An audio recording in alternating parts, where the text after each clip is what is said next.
Okay, it is now recording. All right. I don't know what the hell happened, but whatever. All right, Uh, cool. all right. Anyway, hello to whoever's watching this video. This is Inclusion Tube. I'm with Terry from Cousin Earth, who performed, What's happening? yeah, performed at Inclusion Fest this year. So what can you tell our viewers about Cousin Earth? Well, we're sort of like we're an outer space rock and roll eucalyptic mayhem, entertainment explosion. We cover all genres.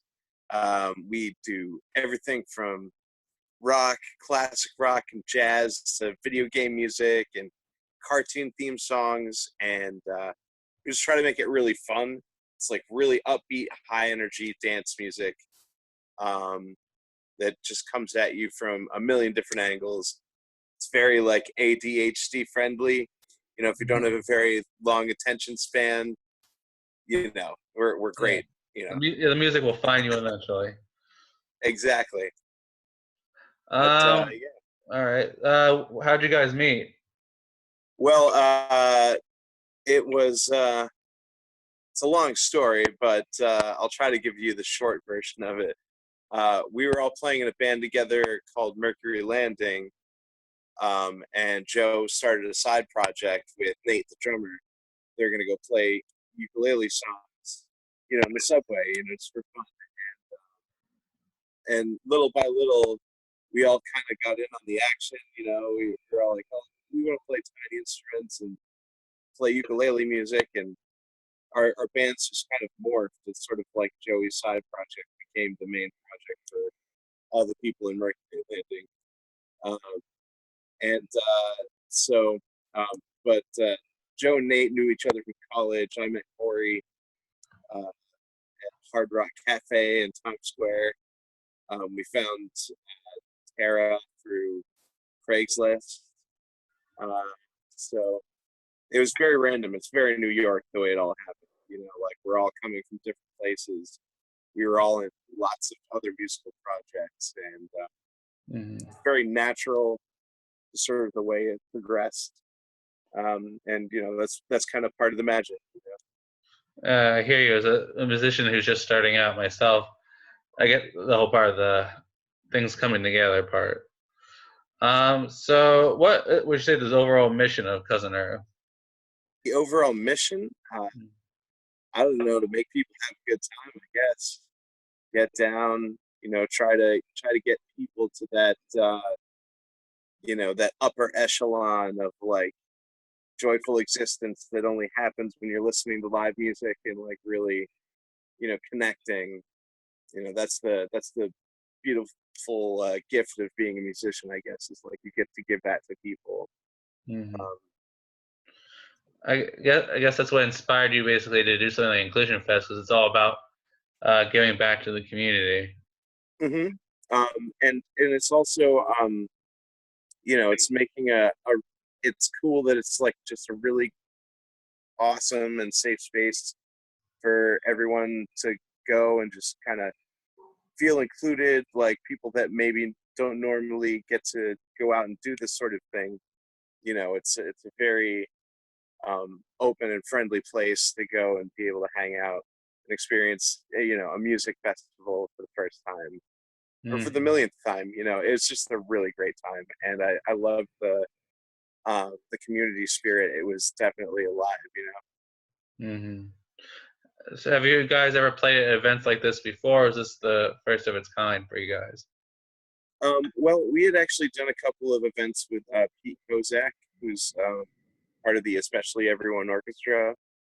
He had put together a couple of events that were sort of on a smaller scale, but like geared towards doing a safe and inclusive sort of live music experience for people with special needs and their families to come and kind of have that experience in a place where they can feel safe and supported.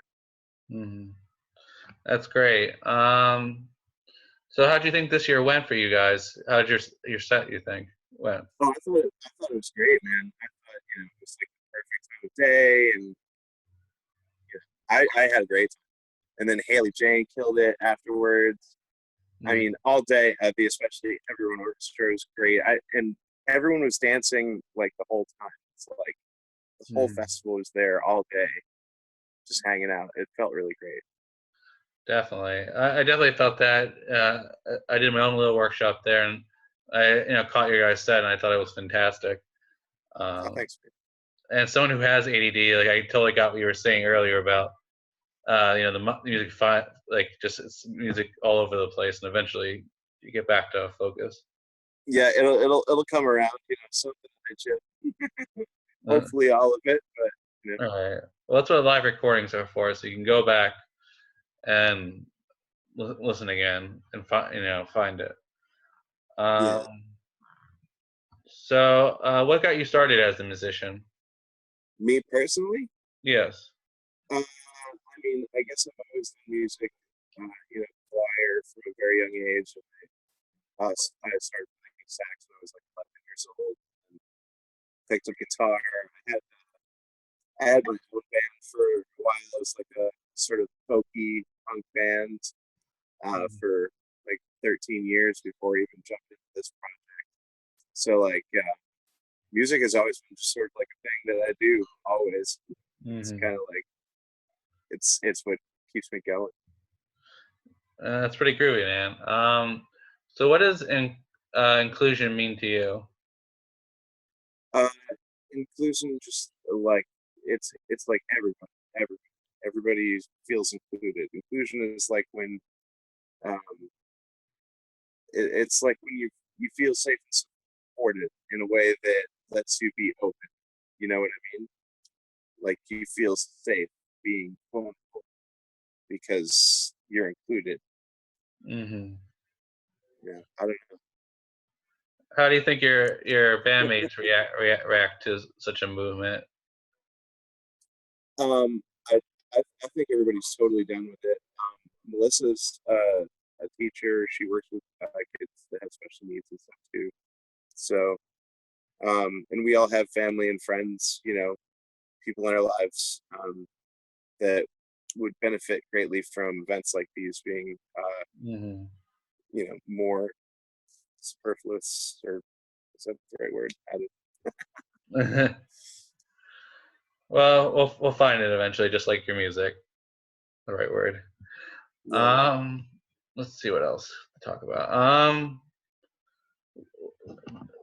Do you think the festival will get bigger, or do you think you guys will be back next year? I'd love to do this festival anytime. Yeah, absolutely. Mhm. I can totally see this festival getting bigger. But at the same time, you know, it's great when it's intimate too. Like Mhm. when you get to really know your festival goer neighbors, like when you get to feel like Mm. part of the community. Right, mingle with the crowd. Yeah, you get lost in a much larger event Mhm. sometimes. Yeah, you don't get that as much during clubs because the stage separates you from the audience. But here, you get to walk among the audience before and after the show. Hmm. And as someone who's been to a lot of concerts, you don't always get to meet the bands. Usually, you have to go behind the venue and down a dark alley and hope you catch them by chance. Yeah, But at that's where festivals like musicians this, hang out mostly. yeah. Dark Um, alleys. I'm sorry, what? Hmm? I didn't catch what you just said. Oh, I'm sorry. We hang out in dark alleys Hmm. mostly. Right. Um, what would you say to any bands that are thinking about joining but aren't sure about it? Like, this is a place for any band to come and play. Oh yeah, totally. I mean, I feel like the vibe is great. I would recommend that anybody come and play inclusion. I mean, we were treated really nicely. The stage and sound was perfect. The weather was great. I mean, I had a great time. So I don't know if anybody would. All right. Is there anything you want to say to your fans from Inclusion Fest and abroad before we go here?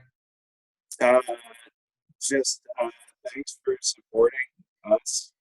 And thanks for supporting events like Inclusion Festival. It's really important. Music is something that everybody should be able to enjoy, and it's nice to have a place to go where you can feel included. And if we can help spread that, then God bless. It's great. But thank you for listening, and thank you for supporting live music. All right. Thank you so much for this interview, Terry. This will be up on Inclusion 2 hopefully very soon. Look for a link on Inclusion Fest Facebook page, and I hope to talk to you again soon. All right. Awesome. Thanks, man. Peace.